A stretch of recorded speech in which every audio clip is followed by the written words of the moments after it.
All right, awesome. So, good evening, everyone. This is Sela with Whole Family Medicine and Christine with Whole Family Medicine. And we're really happy to have Annie Kin joining us tonight for a conversation about talking about how we can really take care of ourselves and in relation to our partners and creating harmony for our family. We're living into the question of, can the depth of intimacy that we share with our partners really make our children happier? And I'm so happy to have Annie Kin here with us tonight. Annie has been serving families through all stages of life for 13 years as a birth and death doula and an early childhood educator.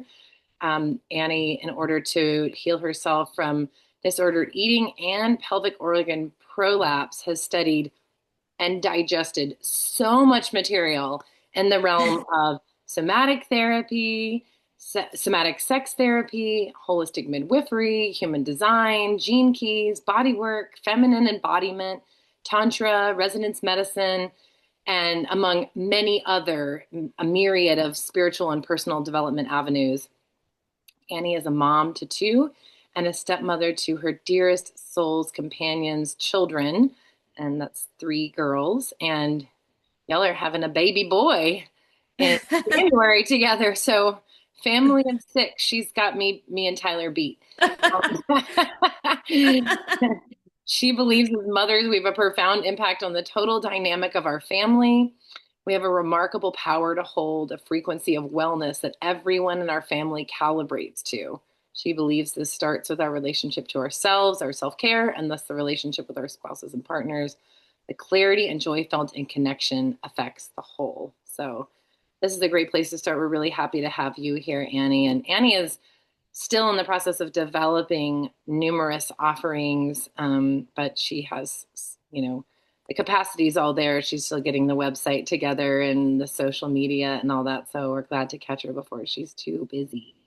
Um, so Annie, I just want to let you take it from there, and we'll just chat it up. And if anyone wants to jump in and ask questions, they can, or just feel free. Awesome. Well, thank you, Sela. It's good to be here. And thanks, ladies, for joining us tonight. As I was getting ready for this call, I realized how much I enjoy asking myself questions as a way to lead myself. And when I was thinking about this, one of the questions I was asking was, what if our relationship with our partners is actually the foundation on which our children thrive? And what if we are imprinting our children with this example for the rest of our lives, for the rest of their lives? And what if our children are actually asking us to do this? Like, what if our children actually want to see what healthy relationships look like? What if they want to see what healthy sexuality looks like? What if they want to see what their moms taking care of themselves look like? And so if that is true, then what is our responsibility to our children to live this example? And how would we wake up in the morning? And how would we interact with our partners with the awareness that our children are watching us so they know how to act later in their lives? Mhm. Um, so that was something I was thinking about. And just to get into a little bit of where I've come from as far as where it was 5 years ago and where it is now. When my first two kids, Ishi and Bella, when their dad and I separated, I had no libido. At that point, I know that I had pelvic organ prolapse, so I had a cystocele and a rectocele, which means my bladder and my rectum were both falling out of my vagina, and sex was uncomfortable. There was no wetness, like dry, bone dry. Sex hurt. It was just like I really felt like my body was broken, and and everything was kind of just like lackluster. There was just this like dullness in my life, and when I realized I needed to do something about it, I was like the kids and I got into something, and I went downstairs and I closed the door of the garage and I screamed so loud. And as I was screaming, I peed my pants. And I was like, oh God. Like, I walked out and I was like, well, kids, I screamed so loud I peed my pants. And then we all laughed, but it was in that moment that I knew that I actually had to do something about what was going on with my situation. So I started working with someone who, started helping me get into my body and actually recognizing that my almost the entirety of my vagina was numb. Like I could go internally and squeeze a piece of skin and feel nothing. And I was like, oh, and that feeling of like, wow, if this is numb, if my body is numb, then what else is numb? And what am I numbing myself to? And what am I numbing myself from?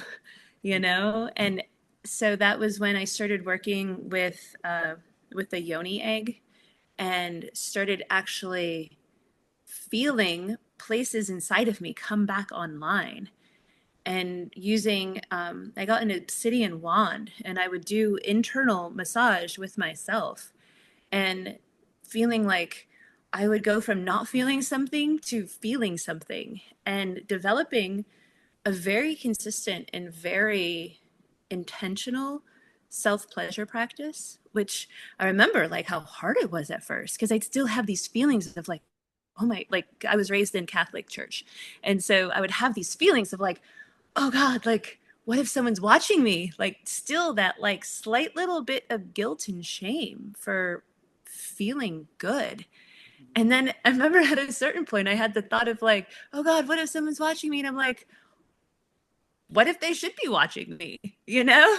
Like what if this is what it's supposed to be and what if we're Yeah. actually supposed to feel good and what if we're like this is okay to feel good in my body. I didn't.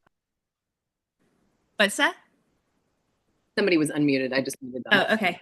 And so that really began my journey like in earnest of getting back in my body and starting then to as my those muscles strengthened and as my rectum and bladder started going back up into my body where they were supposed to, feeling that like the rise of femininity come back and it not just affecting the way I felt towards men, like that libido, but actually this like feeling of aliveness with all of life, And I remember I was I was down by the creek by where the playground is, because for those of you who don't know, I used to live over with Sela and have a little kindergarten right next to her office space. And I remember breathing and feeling like that connection of intimacy with everything around me and feeling like, oh my God, like I'm just like standing here and I feel like I'm having this like energetic orgasm with life just from like healing myself and getting back in touch with my own sexuality.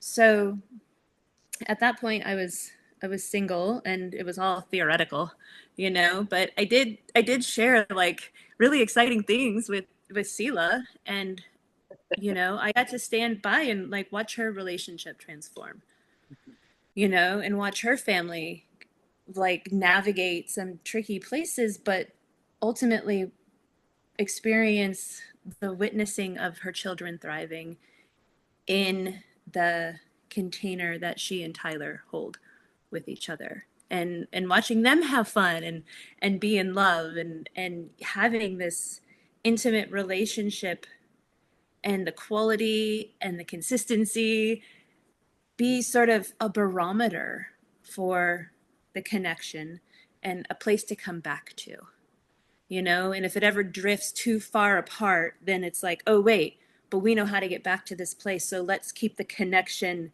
important, because I feel like we can, like we all know the paths to disconnect and those are like really well ingrained, so we have to work on maintaining the connection and like just keep coming back to the connection. And I feel like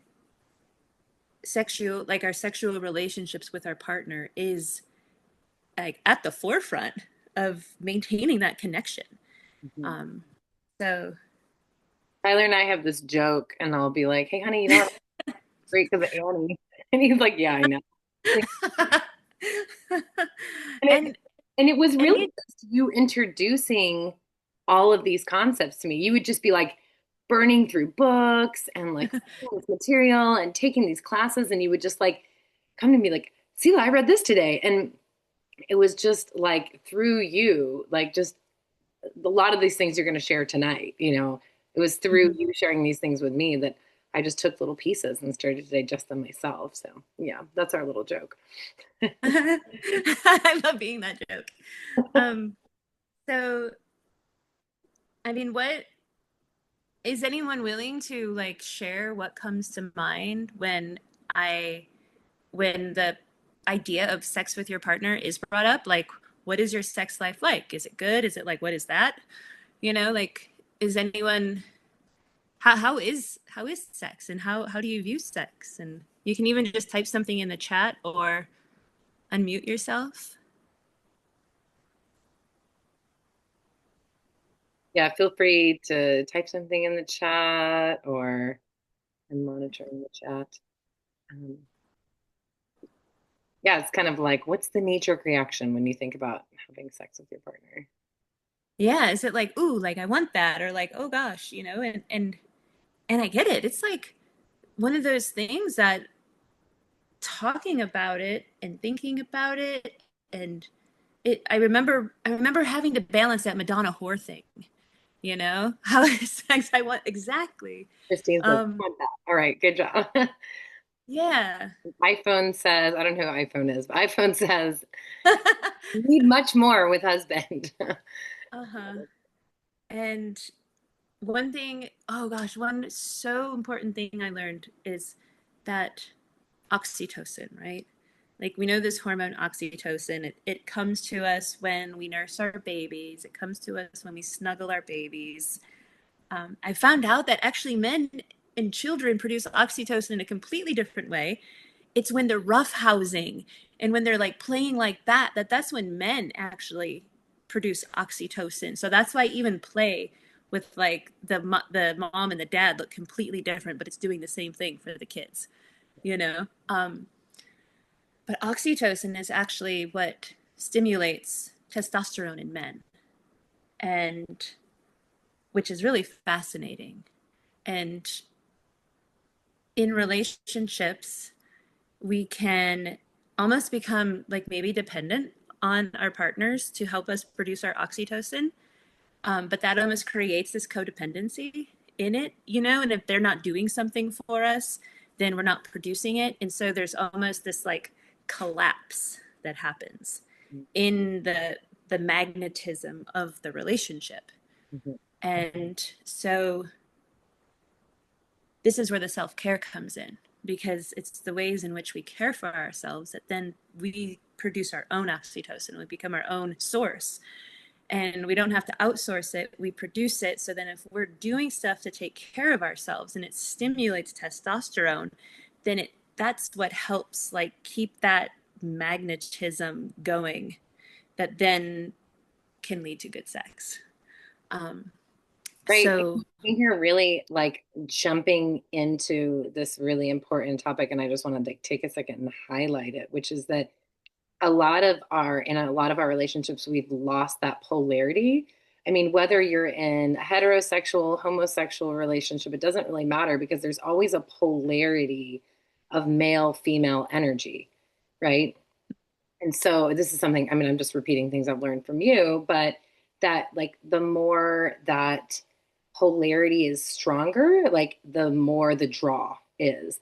And so when um I think this happens a lot in like modern society where like men and women both go to a job and then everybody gets home and like everything's equal and it's all the same, right?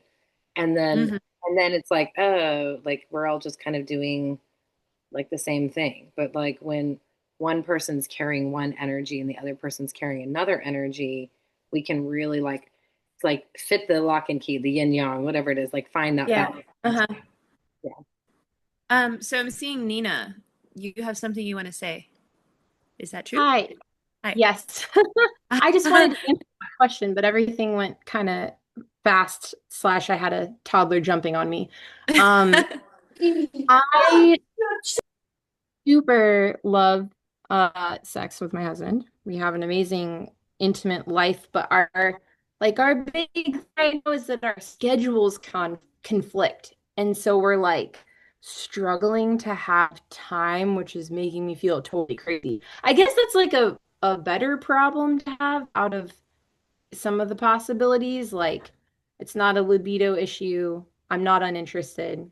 We're both super interested and passionate, and we're like needing to figure out creative scheduling so that it's a priority. But because it feels crazy for it to not be a priority. I really resonate it with our connection being the foundation for our family's harmony. We have 5 children, and I Hmm. definitely see changes when we're more connected versus less connected. And when we're not having sex enough or even just touching enough, we get like edgy and then we're snippy with each other, then we're snippy with the kids, then I'll snippy with each other. And it's just like not very fun. And I always notice how happy everyone is after like, an awesome date. And then the next day I'm like, wow, everybody's so happy and this is nice.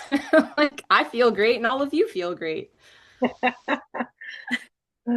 That's so awesome. Thank you for sharing that. We were talking, Yeah, that's I was like, what about the middle of the day? Like, get your older kids to take your younger kids away for a couple hours and just have a date. and I've actually heard of families who like the kids know that this hour is for mom and dad, and they go and they lock the door, and the kids know not to come in, and they just it's this agreement that this is our time, and everyone else go away. And they know, like they feel the energy when they get back out. It's kind of the same thing. I wake up at, because my partner lives just like I can see his house. It's like 100, 200 feet away. And then I have a little house, and so I have my 2 kids during the week. He has his 2 girls. He wakes up, he has to leave the house at 7 o'clock Monday through Friday to take his girls to school. And I wake my kids up about 7:30 to get them ready for school. And then, then we have our schedules and everything, and I have my kids, and that's the day at the end of the day. So I will wake up at 5 o'clock and have a little cup of tea, and then go down and wake him up about 5:30. And that's when we have our intimate time together. And my kids know if they wake up and I'm down at Sean's, they don't come down. I'll leave my phone and they can call me, but I'm just like, this is my time. And sometimes I'm like, oh man, it's so early. I just want to sleep in. And I also know that if it's not then, it won't be till like Saturday. And I know how much better I feel. Like, because then I will go after he wakes up, he gets in the shower, and I go and I make his middle daughter lunch for school. And I'm much happier like making lunch for a child that's not my like necessarily child, and like getting everything ready. So it's that thing. I'm like, yeah, I set my alarm for like sometimes 5 o'clock to make sure like I prioritize that. Yeah. Because otherwise it would be the same thing. Like we want to have sex, but where's the time? Because we have 4 kids. And then and then Josephine, do you want to come on and share something about what you're experiencing? Hi. Hi. Hi. I can't stay long because I'm just making dinner and everyone's outside. But yeah, I was so interested in this topic because, oh gosh, I'm gonna get emotional. It's okay. I know it's okay. Yeah, I'm just in a really difficult season right now. And I am just want nothing to do with it, zero, which is awful. Like it doesn't even occur to me that it's a thing that to do. Hmm. Um, which I know is really hard for my partner, Henry. I know it's really hard for him. He's being so patient and lovely and wonderful and all the things. I think he's just kind of even stopped asking because I do it, but it's not with joy. And so I guess I'm just, yeah. Oh, they're coming in now. So I'm gonna run to his office in just a sec. So anyway, I guess I'm just like struggling in this season of not wanting anything to do with it, and we feel the discord in our relationship in our household too, for sure. Oh, I know. I know. I love you, Josephine. Thanks for sharing that. I And love you too. yeah, I know this one. And and I've shared with Josephine some things. And this is where I bring in like the somatic therapy aspect and like the somatic sex work, because to be to like have that shame, and especially the body shame, and having sex, it's like it can really put a person in their head, and which is exactly the opposite of what creates intimacy. And so I have definitely dealt with body shame, body guilt, like all of those things, being like so uncomfortable in my body. I felt like I just wanted to like crawl out. And you know, a lot of disordered eating patterns from the time I was probably 16.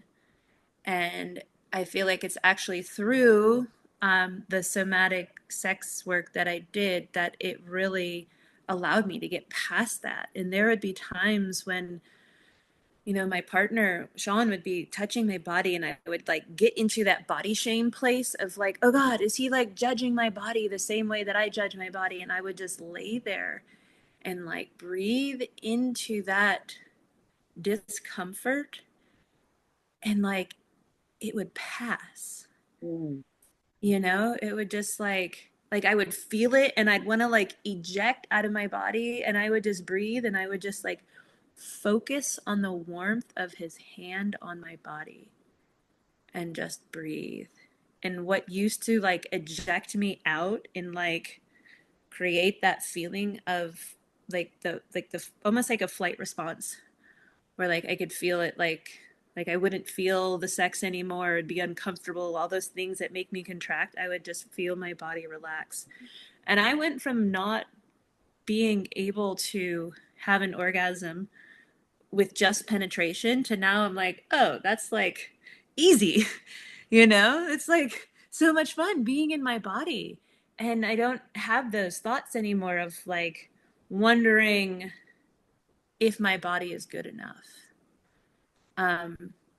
So I mean, it took a second to get there, and it took a lot of like trusting that I would get past the discomfort to be able to have that. And it's like, I don't know, if you're still there, Josephine, like I'm you here. can't, I'm here. I'm listening. okay, like you can't get past it unless you go through it, you know?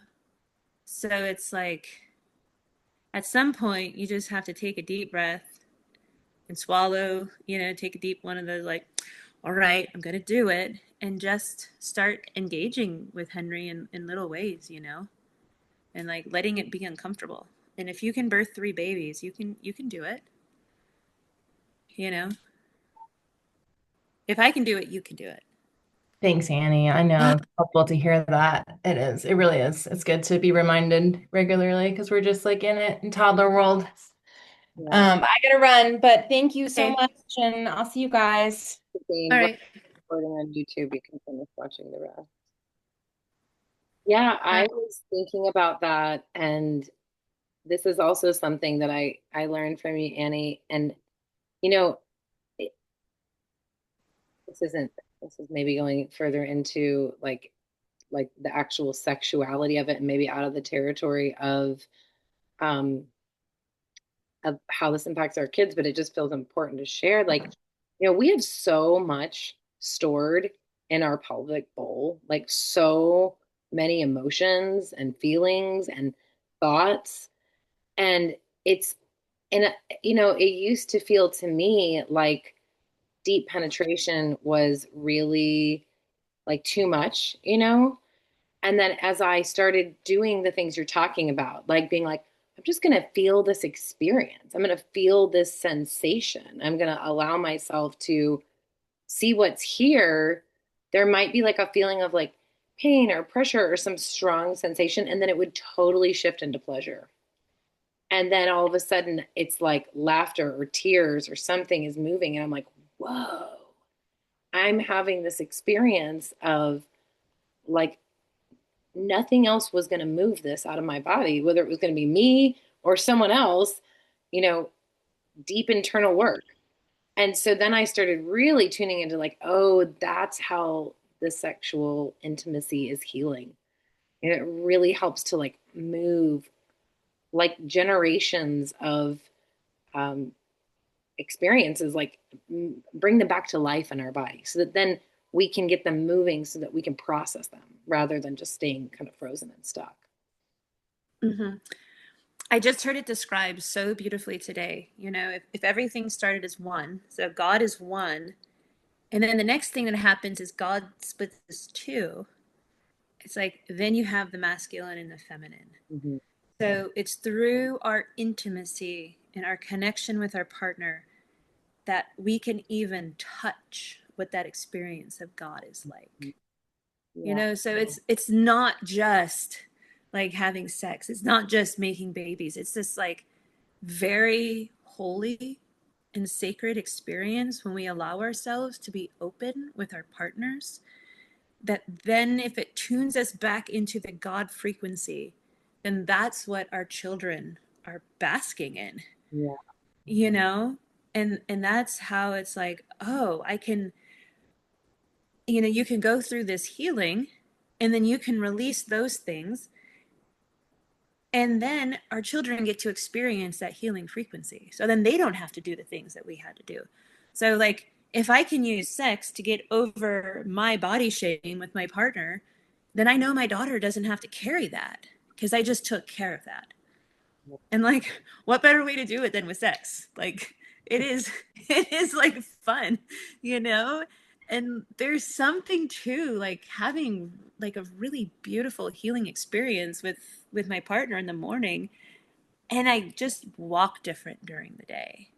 I like feel different. It's just this like little like thing that puts a little like the Mona Lisa smirk, you know, just like, I did that this morning, you know, like, you know, it's fun. And then it's like the more I do it and the more I feel that, then the more I want it. And then the more it just carries me through the day. And like the more gentle I am with my children. And, you know, then if I can get through those hard places in the container that we create intimately, then like, what else can I handle in life? You know, and if we can transform that pain and through sex with our creative energy, which like that's our life force energy, if we can transform that in the bedroom, then where else can we do that? Then all of a sudden we become unstoppable because it's like, whoa, I just like did that. Like, oh my God, I just like laid there naked while my partner touched me and I like didn't think about what my body looked like for the whole time. And that wasn't how it used to be. Like, what else? You know, so it can really inform how we are on a day-to-day basis in all areas of life. And I'm thinking, Annie, about the story that you shared at the beginning about being by the creek and that like connection to all of life coming from oxytocin Mm-hmm. and how, oh my gosh, I'm having a Sela moment where I'm like, what the heck was I going to say? I had it all planned out and it just went right out of my head. And it was about, okay, I'm tracking back. I wanted to share the connection. Oh, being in our heads. Okay, yeah. So and this is an anthroposophic thing. So like when we're by the creek, we're like in our body, we're in our metabolism, we're in our limbs, and we're just like, oh man, it's such a beautiful day. When something shocks us or surprises us or stresses us, like you said, we leave, right? Like we just leave, we leave, we exit, we come up here. And all of a sudden our experience is like, this is how far are incarnated into our body and we're working from the neck up. And the whole beautiful, powerful experience of like tasting and touching life, like the sensory experience is totally cut off. Maybe what you could see or something like that, but the touch, the feeling, the full body immersion in the sunlight on a fall day like today is totally cut off. And it's like so it's like, what does it take for us to stay in that place more, that restful, restorative, embodied place? Because that's the place that you have to be to feel resourced to have great sex, I think, right? Mm-hmm. So if you're Mm-hmm. like freaking out, like if you're like over the top and you're like home with the kids and you're like, oh my God, I'm so stressed out. I don't have a second for myself. And then your husband comes home and he's like, hey, honey, I'm home. And you're like, yeah, right. Like, get out of Oh here. my God, here, take the kid. I'm I'm going, gonna go on vacation. you So know. so I think that this is such an important piece is like, how do we drop into that? Like, it's the polarity, remaining in the feminine during the day, tuning into our feminine energy, staying in that place of like the senses. It doesn't have to Mm-hmm. be you're like thinking about sex all day long. It's just like, I am with my body, right? And then and then and then that just like rolls into the evening. And you have some good thoughts about like, for people who are like, how am I going to make more time for this sensual experience that I'm going to have? I'm already overloaded, right? So you had some things that you want Oh yeah, and to. that's what our senses are for. Like our senses are our gateway to sensuality. And so it's the little things of getting back in the body. It's like taking a step outside and just taking a moment and pausing and feeling the sun. Even like feeling the nuances of like the warm sun with the cool breeze, like all of these things that are part of creation. Because, and this is something I realized too, like everything, everything is having sex all the time. Like we live in a sexual environment. Like the sun comes down and is penetrating the earth and like getting into like inside of her and popping seeds open, like we're like walking outside and we're taking a breath, and that air that is given to us from the plants is going inside of our lungs and like penetrating our lungs. And we eat food, and the food is like going inside of us and like penetrating ourselves. Like if we think about it, everything is having sex all the time. So when we get into our senses, it's like we become a part of that, and it gets us into our bodies. I look at it as like, I heard it said one time, finding magic in the mundane. Mhm. Like 95% of our lives are pretty freaking mundane. We're like taking care of our kids and doing all that. Even with my daughter, like when I snuggle with her, I think to myself, I'm informing her of what it feels like to be in her body. And I started doing this thing where I wanted to touch her in the way that I would imagine a lover touching her. And so we'll lay in bed and snuggle. And I just ask her, like, does this feel good? How do you want to be touched? And even spending time with my kids becomes this intimate experience where my kids and I both get to experience how good it feels to be in the body. Mhm. And um while like there's certain lines that I don't cross with my daughter, that I do with Sean, the way I am with like snuggling Bella, it's like, oh my God, I'm the same way with both of them. Like the way I touch her, the way I like snuggle her and hold her, and doing dishes. I'm just like, oh my gosh, hot water. I like enjoy the hot water on my hands and just take a moment and just like feel the hot water, or my showers, and just like almost like feel the hot water go through my body, and like turn taking a hot shower into like having sex with hot water, and just like letting that feeling like put me in my body, and like letting the senses happen. Or one thing I do, oh gosh, I love shaving my legs at night before I go to bed. So when I crawl into bed and like feel my sheets, it's just this like smooth experience, and it takes like 5 minutes to do that. So I've just found all these ways throughout the day that, like, if I'm going to be doing it, I'm going to be doing it. I'm going to feel good while I'm doing it. And I'm going to enjoy doing it. And I'm going to just like, let myself enjoy. being in my body. Yeah. Yeah, that's really awesome. Yeah, it's like can can we walk through our life really being in the body and really enjoying being in the body so that I'm just gonna mute you, Erin.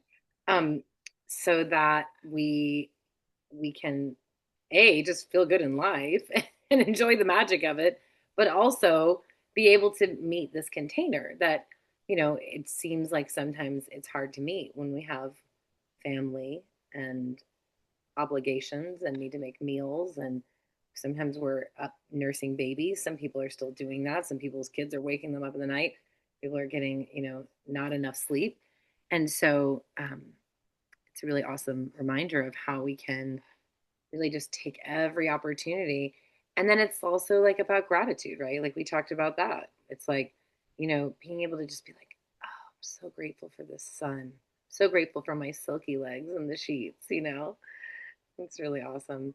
And like, I'm so grateful I just did that for myself, Mm. because I feel like that's something too that I can forget, like just the little accomplishments. And like, I heard one time that our brain remembers the negative 10 times more than the positive.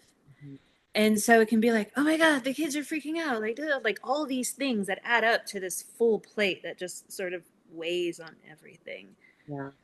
And in order to get that perspective shift, it's like we have to start focusing on what we're doing good and like what we're doing for ourselves, and like constantly like shift the focus back to like, oh wait, that's right, my self-care is important.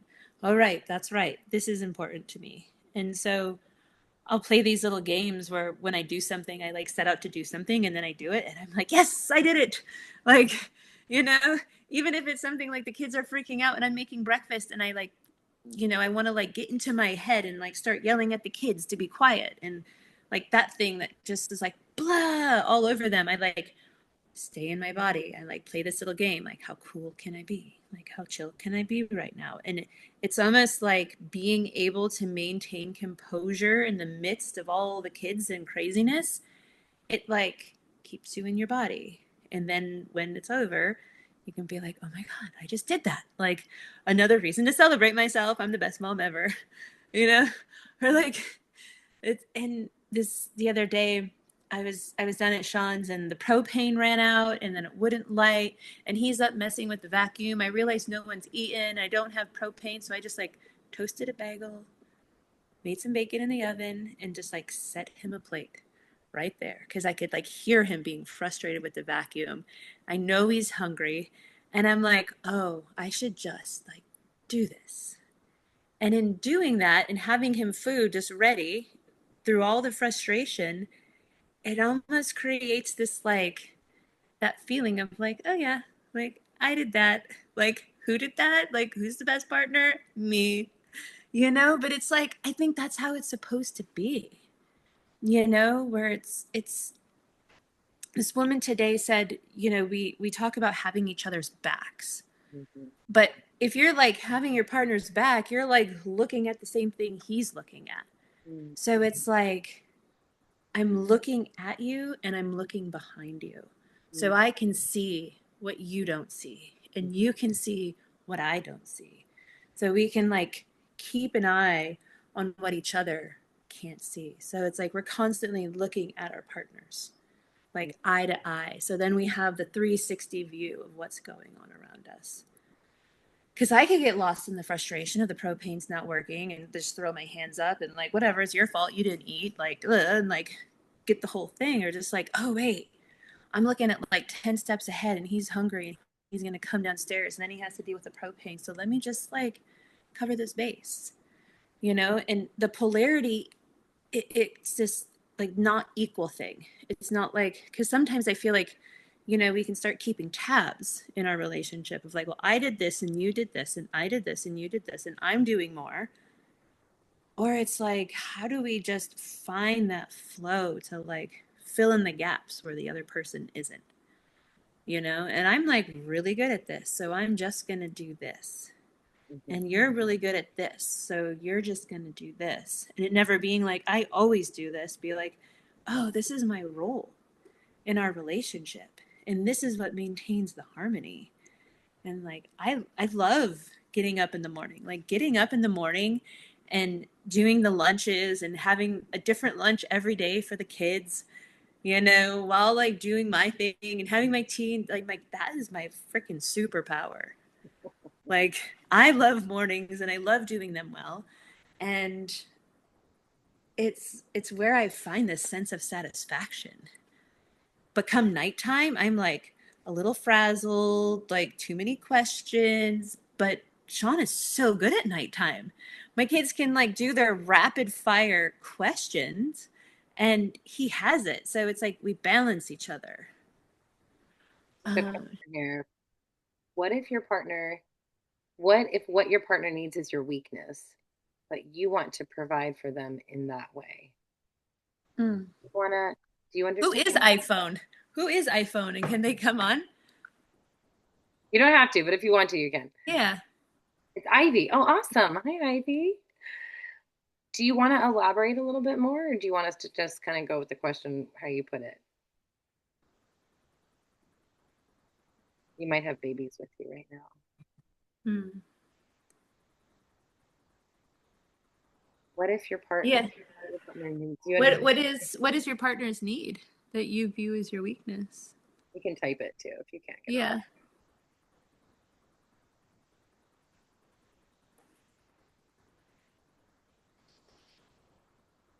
Okay, we should come back. Yeah, Oh, I know that oh, there should.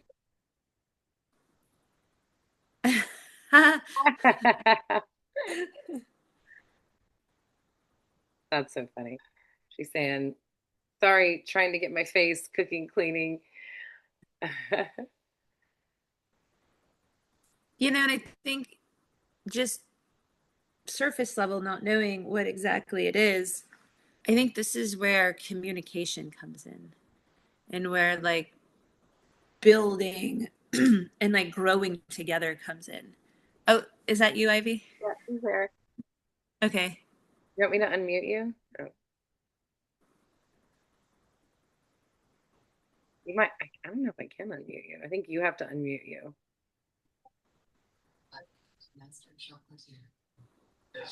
Can you unmute yourself, Ivy? You're on a phone. It's like at the bottom.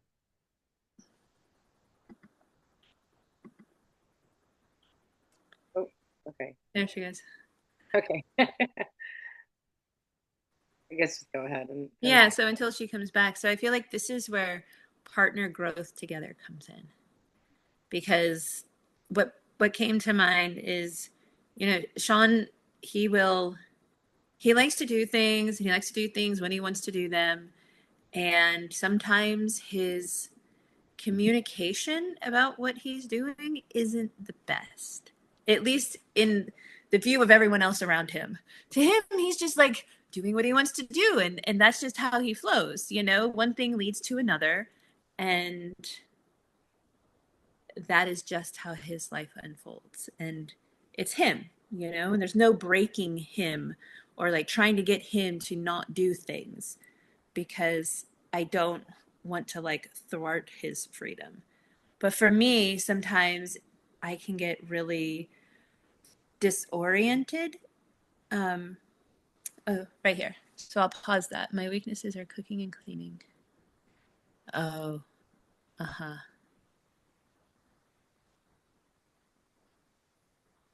Mm.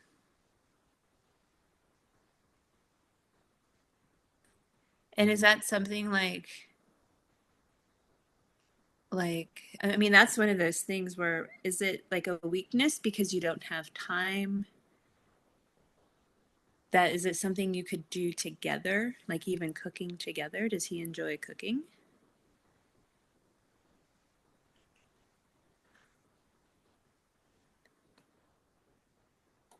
I like to Oh. cook, but I'm a sloth. Uh, Very organized as our admin assistant. It's one of I mean, is this is something I wonder, like, do you have exactly, because there's all sorts of ways around it. There's like help. Like, can you get help? Can you like have like a cleaning party with a friend and just have a friend come over and like clean together? And also just have that realization. I mean, the thing with your husband of like, this isn't my strong suit. And it's like with Sean, it's like communicating where he's going isn't his strong suit. And so it's like, I wonder if there's just a way that it can be done creatively, and like what is the block to cleaning? Like, do you want to be clean? Do you want to be able to keep things tidy? And if you do, then it's like, what is the barrier between that? Because usually if we want to get somewhere, um, then there's a way. you know it's like Sean's really working hard on remembering to just let me know what he's doing. And I can, he's much cleaner than I am. He keeps his house way tighter than I do. And I also look at how tidy he is, and it inspires me. And I let it not be this like shame, because even sometimes just the shame of it can prevent us from moving forward. So if there's any shame wrapped up in around this idea that you're a slob, then even that shame can create a block that we can't even get through. So then it's just like this acceptance of like, oh, well, I'm not this, and I might not ever be this. And it's that first level of acceptance that then getting through that, now I wash my dishes every night now. And like, no one even lives with me, just because I'm like, oh, it actually feels good to wake up and have no dishes in the sink. And Sean did this thing where he didn't brush his teeth at night. I'm like, oh God, that's so weird. Like, I'm like, you'll wash your dishes at night, but you don't brush your teeth? Like, that's so interesting. And I just like brush my teeth at night. I'm like, I freaking love going to bed with my teeth clean. And now he brushes his teeth every night, whether I sleep down there or not. And we're just like, yay. Where his wife would just be like, kind of like give him the shame thing of just like, ew, that's gross. So just noticing how approaching something without shame is totally different than just being like, that's so weird. Like, you're so weird. Whatever, I'm going to brush my teeth. So I wonder that about like where that shame started, like where that shame is in your body, and just like little steps to like remove it, and then like to celebrate it. Like I celebrate washing my dishes every night now. I'm just like, yeah, I wash my dishes at night now. Like, I do that. Even if the rest of my house is crazy, I'm just like, that one thing I'm going to stick to. And then it like slowly trickles out into the other areas of like, oh, I might as well sweep my floor while I'm at it, you know? So, Yeah, I'm sorry, go ahead. go. No, you go. I was gonna say, like, it's so cool, like, listening to where this is going, because I'm thinking, about like the this like original impulse to have this conversation. And we're talking about creating this strong container for families, right? But there's a lot of people who maintain a marriage and a family unit like two separate individuals. And they might have sex sometimes, they might have great sex sometimes, or maybe they're not, or whatever. But like true intimacy requires this level of acceptance of the other that you're talking about, and ourselves, right? So Mm-hmm. I remember when, I used to get so defensive with Tyler, and I probably still do sometimes. But when I could start to be like, yeah, like I have this thing where I don't know why I like put things half on the edge of a counter, and it drives him crazy because everything's like about to fall off. And he's like, look, you did it again. I'm like, yeah, I do. Rather than be like, I don't do that. Like, but it's like, that defensiveness started early in my childhood because I didn't feel close to my parents. Because the way that my relationship was with them, I felt overly criticized. And I didn't feel the like whole, obvious. And also my parents were separated and there was a lot of conflict between them and all of that. So, but in this family unit, in the family units that we're in, that we're already in, that we're hoping to create for ourselves if we are single, it's like it's like that appreciation for the other. And can we keep our sights on the appreciation? And then we go back to that gratitude. And I think about, like, I try and really look my husband in the eye and tell him how much I appreciate him and why every day. It's like a bank account. So you're just like inputting, because there are going to be withdrawals. Like, you are going to have conflict. You're going to fight. There's going to be misunderstandings. There's going to be days where somebody wakes up grumpy or doesn't get enough sleep. But that's where you have the buffer, because you got 10 grand in your bank account. So you can lose 1,000 today because you just like kept putting it in. And I think that like those kinds of things like create that cohesion, right? And then you even talk about like sexual intimacy, and like sometimes there might be pain, or like it's uncomfortable, or I don't like my body or whatever.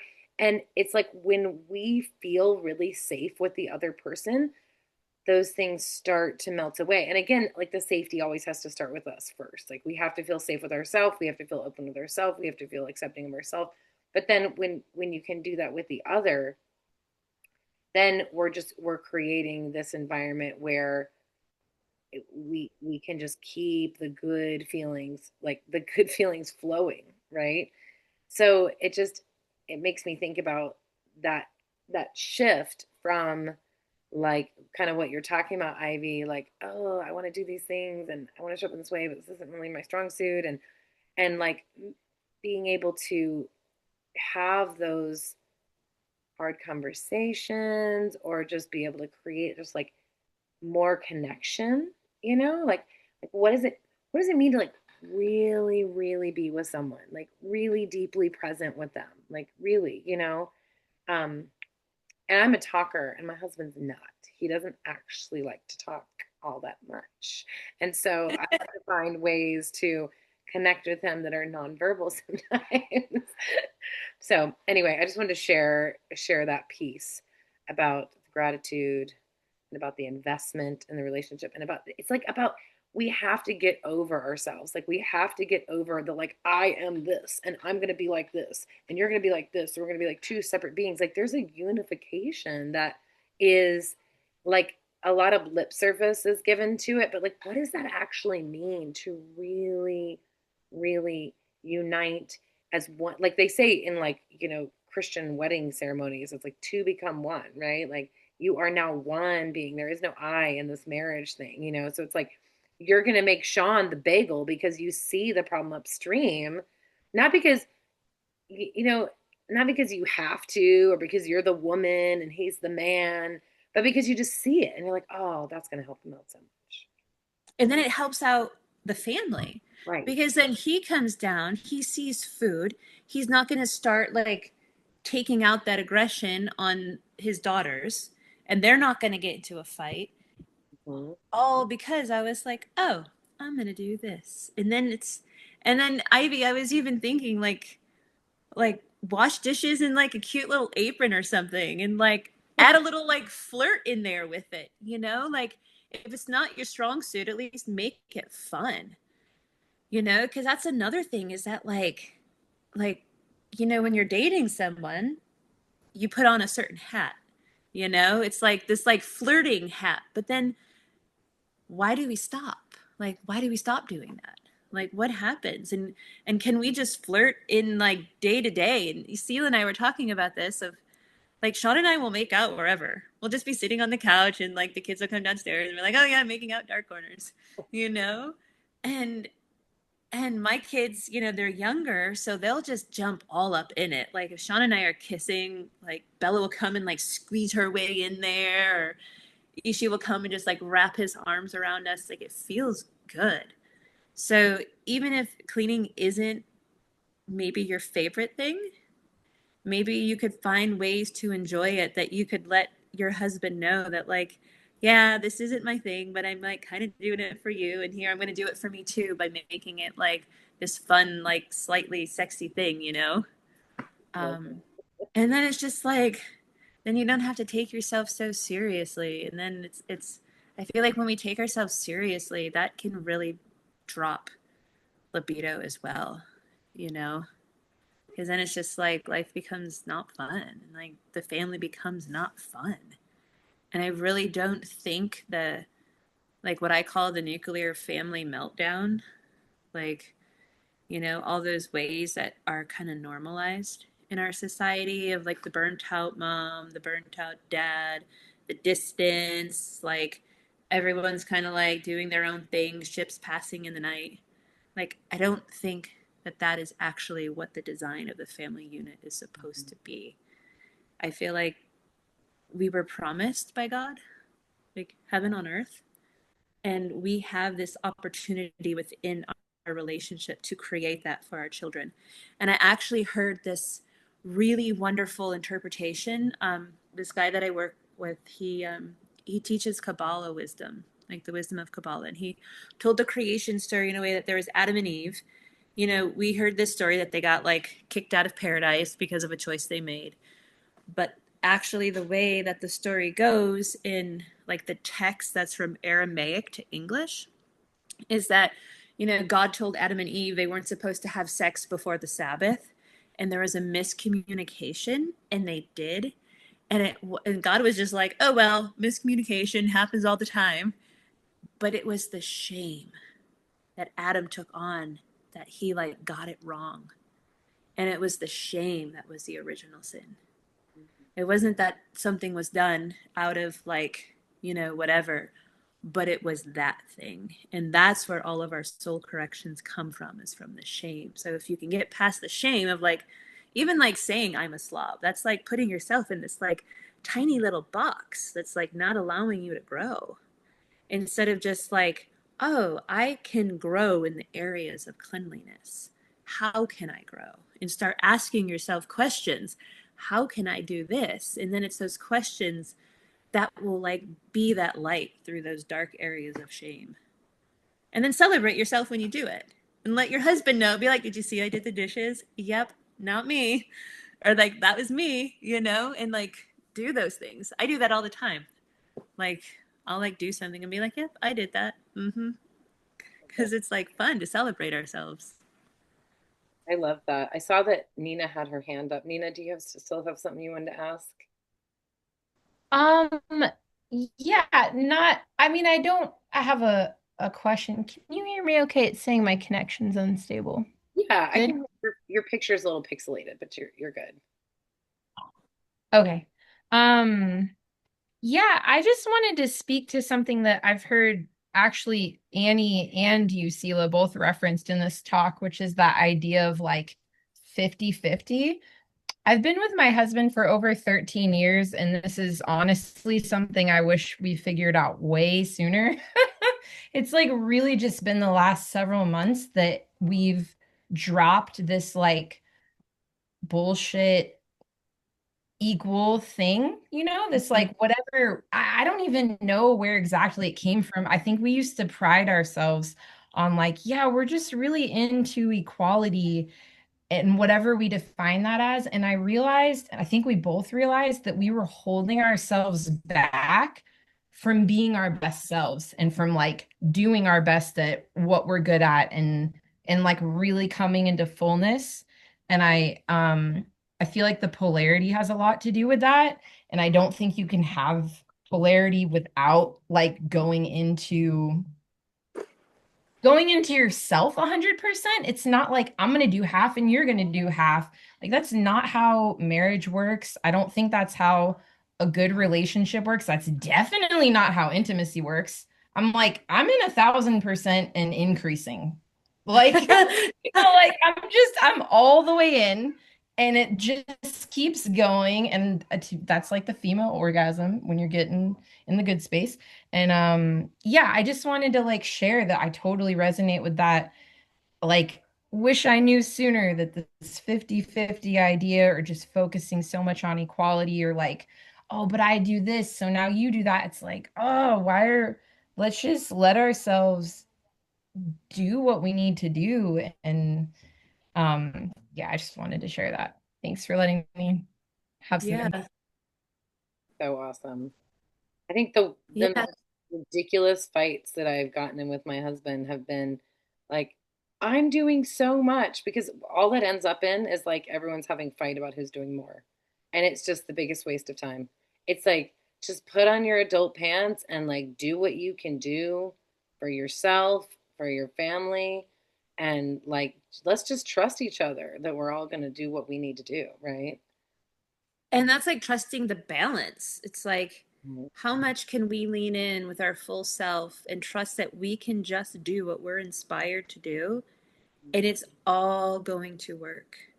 You know, Sean and I talk about that a lot, where we don't really keep tabs on who's doing what. Sometimes I can get in my head about it, you know, but that's when I'm in my head. But when I get into my body, I'm like, oh, but I also never have to do this, this, or this. You know, because it's like as soon as I start to think of like all the things that I'm doing, then all of a sudden I don't see all the things that are actually happening. Mhm. And so we both just show up doing exactly what we're inspired to do, 100%, and somehow it all works, you know, and somehow like all the gaps are filled in. Even something simple like he never makes dinner. Oh, my kids are coming back in. Go away. Go away. Shoo. Like he never makes dinner, but I never do dishes. And it's just this agreement of like doing dishes, like I'll do them. It's not my favorite, but like I love cooking, you know, but I don't always have to cook. Like if I don't make breakfast, you'll make breakfast, or if I'm feeling like I can't do something, like you'll take care of dinner. So it's not this like what is it, like set in stone thing, but it allows us just the freedom to do what we're good at and what we enjoy doing without having to hold it against each other that like, oh, that's actually not my favorite thing. Well, this has been such an awesome conversation, and I just want to wrap it up soon, but also leave Mhm. some space for any like last pieces that you wanted to share. You know, I love that we went all over the place from, you know, how to care for ourselves, how to create polarity in relationships, how to get out of our head and into our bodies, how to deal with shame, whether it's body shame or shame about things that we feel like we're not competent in. Um, Talking about what it really means to be intimate and the benefits of that for the family unit as well as to ourselves, the healing benefits. um, we just touched on so many beautiful topics. So I want to just give it back to you, Annie, if you have any like last pieces you want to share, and then I also want to open it up for questions if anyone has any questions or comments they'd like to make. Um, well, I'm really, the last thing I wrote in my notes for today was this idea that God really wants us to thrive. And if we're operating in our family units, like knowing that there's this benevolent force that like created our families, and we look out and we like see it with the earth and the sun. It's like that's how I feel like we're meant to operate in our relationships, is like, you know, that sun, that masculine presence is just like being, and we can take that beingness of our partners, or you know, the male partner, like the masculine, and like really make something beautiful with it, you know. So it's like being in love with our partners and like feeling that warmth of the love from our partners is actually what can like go in and like penetrate our hearts, and we get to make beauty with it, just like the earth, you know. It's like the sun and the earth, like that is our design, you know. And so how can we tune into that design? That's awesome, Annie. Thank you. Mm-hmm. Does anyone have any other comments or questions? You can type them into the chat, can come on camera or just unmute yourself. Mm-mm. Really fun with, I really appreciate those of you who just participated, whether by typing or getting on camera. Well, I think that's it. Oh, Awesome. that's awesome, Sela. I just want to say, that if you're interested in contacting Annie, can I give them your email? Yeah. So it's Mm-hmm. Annie Kin, just like her name is on the screen, and then 82, like 1982, the year she was born, and at gmail.com. And um and you know, she's taking clients. Uh-huh. Right? I mean, Uh-huh. So if you want to do a one-on-one, if you want to, just connect with her on some of these topics or get coaching on how you can break through your blocks so you can have greater intimacy with yourself and your husband, creating more harmony for the family, I highly recommend working with her. So, Oh, been thanks really, so much, Sheila. yeah, thank you And for thanks, sharing. everybody. Yeah, thank you, everyone. There were lots of folks on and off, popping in, popping out, probably lots of people trying to make dinner. So Uh-huh. um, I love seeing you with your two babies, Nina. She's got both of her twins. I know. It's wild.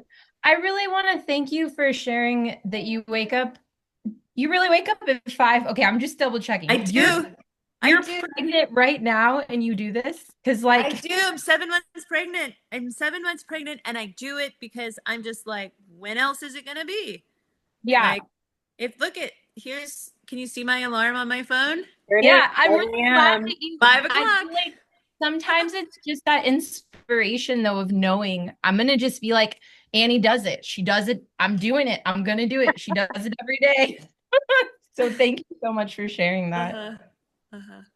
All right, y'all. Well, thank you so much for this beautiful conversation. It's going to be on YouTube, so go check it out. And lots of love to everyone. Good night. Awesome. Good night. Good night.